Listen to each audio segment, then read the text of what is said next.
শুধু এই নগর ভবনের এই অনুষ্ঠান না, যে কোনো অনুষ্ঠানে আমাকে আমন্ত্রণ জানালে তারা আমাকে মেয়র হিসেবে তারা ব্যানারে লিখতে পারে।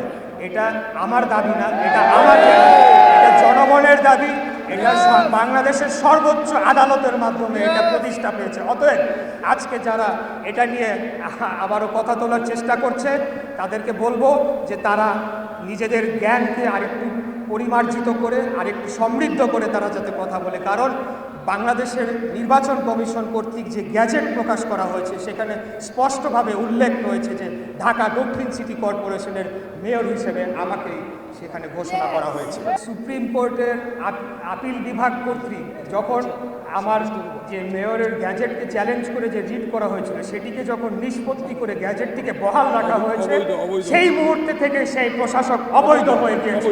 এটাই হলো বাস্তব।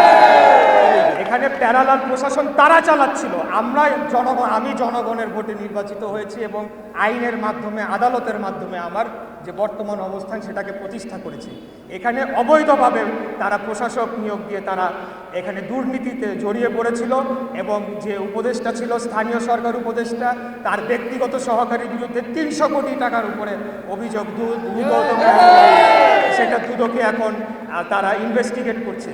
তো সেই সকল কর্মকাণ্ড যারা করেছে তারা অবৈধ, আমি অবৈধ না। সরকারের উচিত হবে তারা যদি তাদের নিরপেক্ষতাটা বজায় রাখতে চায়, তারা যদি মনে করে যে বর্তমান উপদেষ্টা পরিষদ যদি মনে করে যে আগামী জাতীয় নির্বাচনের সময় তারা দায়িত্ব পালন করতে পারবে এবং সেটি যাতে জনগণকে তারা বিশ্বাস করাতে চায়, তাহলে আমি তাদেরকে অনুরোধ জানাবো তারা যাতে দ্রুততম সময় এই শপথ গ্রহণের যে অনুষ্ঠান সেটিকে বাস্তবায়ন করে।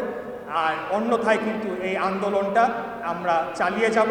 যে আমার এই বিষয়টা সম্পূর্ণ রাজনৈতিক একটা সিদ্ধান্ত ছিল, রাজনৈতিকভাবে তারা সিদ্ধান্ত নিয়েছে যে আমাকে বা বিএনপির প্রার্থীকে এখানে বসতে দেওয়া হবে না, এখানে তাদের পছন্দসই প্রশাসককে বসাবে এবং সেই প্রশাসককে বসানোর মাধ্যমে আগামী জাতীয় নির্বাচনে তারা অবৈধ সুযোগ সুবিধা গ্রহণ করবে, এটি তাদের উদ্দেশ্য ছিল। বাংলাদেশের সর্বোচ্চ আদালত মহামান্য আপিল বিভাগের যে রায়, সেই রায় এর পরিপ্রেক্ষিতে বর্তমানে ঢাকা দক্ষিণ সিটি কর্পোরেশনের বৈধ নির্বাচিত মেয়র হিসেবে আমাকে ঘোষণা করা হয়েছে।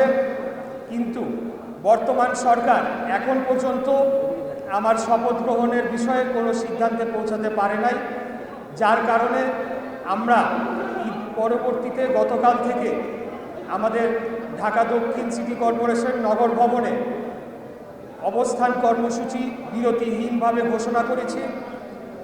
তারই অংশ হিসেবে আজকে ঢাকা দক্ষিণ সিটির সর্বস্তরের জনগণ নগর ভবনে এসেছে এবং তারা অবস্থান কর্মসূচি করছে। কিন্তু আপনারা জানেন যে এই দীর্ঘদিন এই আন্দোলন চলার ফলে বিভিন্ন ধরনের যে নাগরিক সেবা, সেই বিষয়গুলো আমাদেরকে মাথায় রাখতে হচ্ছে।